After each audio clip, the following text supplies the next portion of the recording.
காணாத கண்களில்லை, காணாமல் நாளது நகர்வதில்லை.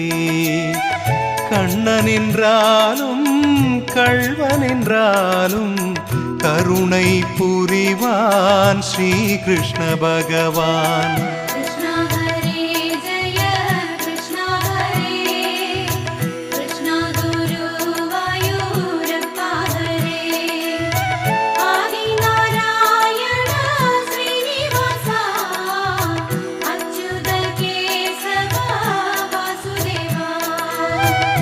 அழகிய கண்ணனின் அடிதனை எண்ணுவர், அவனது தொல்லைகள் அனைத்தையும் தாங்குவர்.